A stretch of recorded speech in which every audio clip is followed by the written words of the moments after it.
Hello friends, स्वागत है आप सभी को मेरे चैनल पे। तो आज की हमारी कहानी का नाम है लालच। कहानी अच्छी लगे तो वीडियो को लाइक, सब्सक्राइब और शेयर ज़रूर करिएगा। अब कहानी को शुरू करते हैं। दूसरी तरफ शिखा की माँ समधन जी अपनी समधन के मुंह से तमाशा बनने वाली बात सुनकर दुखी हो गई। गुस्सा तो बहुत आया, लेकिन बेटे की सास को कुछ कह दिया तो बाद में बेटी को ही परेशानी होगी, यह सोचकर उन्होंने खुद पर संयम रखकर कहा, आप चिंता ना करें, सब तैयारियां अच्छे से चल रही है। आप तो बस हमारी बेटी शिखा का ध्यान रखें।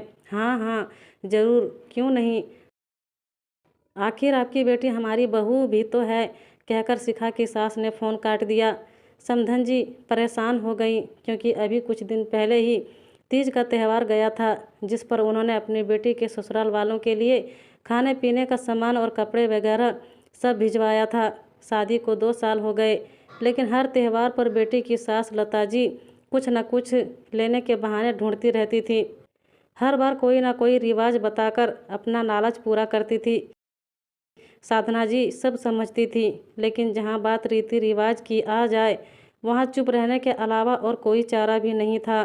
शिखा उनके घर की बड़ी बेटी थी। उसके 2 छोटे भाई बहन भी थे और दोनों ही पढ़ाई कर रहे थे।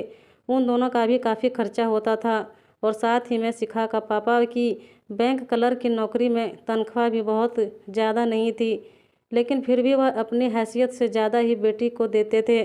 शिखा को अपने घर की स्थिति के बारे में अच्छे से पता था। उसने अपनी सासू माँ से बात करने की कई बार कोशिश की, लेकिन उसकी सासू माँ का एक ही जवाब होता था, यह तो हमारे घर का रिवाज है।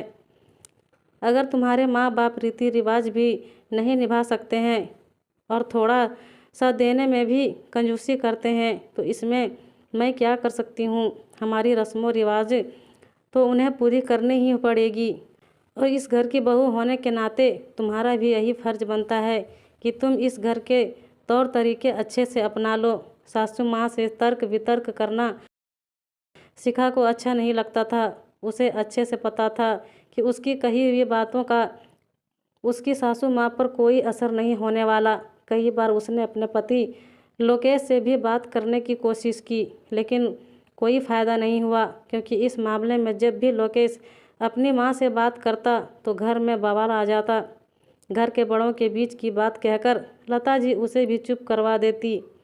फिर गोद भराई की रस्म का दिन आया। शिखा की मम्मी पापा ने अपने तरफ से सारा सामान बहुत अच्छे से दिया, लेकिन फिर भी लता जी ने उसमें कुछ न कुछ कमी निकाल ही दी, क्योंकि उनका लालच दिन प्रतिदिन बढ़ती ही जा रहा था। उन्होंने जाते जाते सबको सुना ही दिया, इस बार तो हुआ सो हुआ, मैं कुछ नहीं कहूँगी, लेकिन बच्चे होने पर तो कम से कम हमारा मान सम्मान अच्छे से कर देना, और जो भी लाना हमारे रीति रिवाजों को ध्यान में रखकर ही लाना। यह बात सुनकर शिखा के घर वालों को बहुत गुस्सा आया, लेकिन हंसी खुशी का माहौल ना बिगड़े इसलिए सब चुप ही रहे, क्योंकि लता जी की आदत से अब सब वाकिफ़ हो चुके थे। फिर धीरे धीरे वक्त गुजरता गया। शिखा ने एक प्यारी सी बच्ची को जन्म दिया। सारी रस्में अच्छे से निभाई गई। फिर घर में शिखा की ननद अनु की शादी की बात चलने लगी, और देखते देखते अनु का रिश्ता पक्का हो गया। सगाई के बाद जल्दी शादी का मुहूर्त निकल गया। घर में शादी की तैयारी जोर शोर से चलने लगी। सब रस्मों रिवाज के अनुसार शादी निपटने के बाद एक दिन अनु की सासू माँ अनु के घर मिलने आई। शिखा और लता जी ने उनका खूब अच्छे से स्वागत किया। धीरे धीरे बातें होने लगी। फिर अनु की सासू माँ ने कहना शुरू किया, देखिए समधन जी, शादी का माहौल था और आप लोग भी काफ़ी व्यस्त थे, इसलिए मैंने उस समय कुछ नहीं कहा, लेकिन आपने हमारे रीति रिवाजों का बिल्कुल भी सम्मान नहीं किया और ना ही हमारे रहन सहन के हिसाब से लेन देन किया। हमारे सब रिश्तेदारों के सामने आपने हमारी बेइज्जती करवा दी। यह सुनकर लता जी सदमे में आ गईं। लेकिन समधन जी, हमने अपने तरफ से सब कुछ बहुत अच्छे से किया है। हमने अपनी बेटी की शादी में किसी भी तरह की कंजूसी नहीं की। पता नहीं कहाँ कमी रह गई जो आपको पसंद नहीं आया। देखिए लता जी, मेरा घर काफ़ी संपन्न है और मुझे लेन देन का कोई लालच नहीं है, लेकिन बेटी के ससुराल वालों के रिवाज तो किसी भी हाल में हर माँ बाप को निभाने पड़ते हैं, तो आप भी निभाइए। और आगे से थोड़ा ध्यान रखना। यह सब बातें शिखा और लोकेश भी सुन रहे थे। उनके जाने के बाद लोकेश अपनी माँ के पास बैठा और कहने लगा, माँ, कहते हैं दुनिया में हर चीज़ घूम फिर कर वापस ज़रूर आती है। आपने जो अपनी बहू के साथ किया या उनके मायको वालों के साथ जो किया, हूबहू वही आपकी बेटी के साथ हो रहा है। कल तक जब आप रिवाजों के नाम पर शिखा के मायके वालों से हर बार कुछ न कुछ सामान मंगवाती थी, जबकि आपको अच्छे से उसके घर के हालात के बारे में पता था। मैंने बहुत बार आपको समझाने का प्रयास किया, लेकिन आप तो समझने को तैयार ही नहीं थी। आज ठीक वैसे ही अनु के ससुराल वाले आपसे कोई ना कोई सामान मांग कर रहे हैं।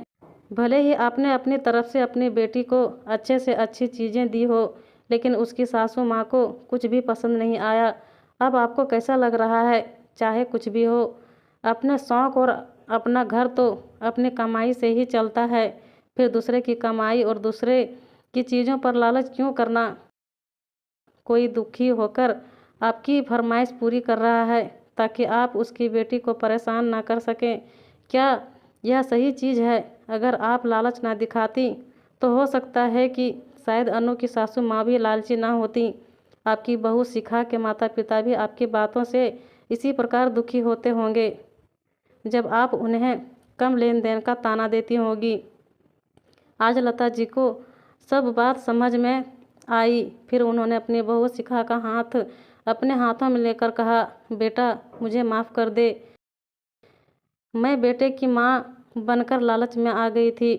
मुफ्त का सामान देकर और पाने की लालसा के चक्कर में अपने ही रीति रिवाज बनाए जा रही थी।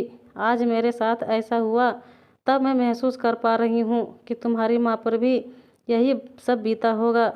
अब से मैं ऐसा कुछ भी नहीं करूँगी। मैं दिल से तुमसे माफ़ी मांगती हूँ।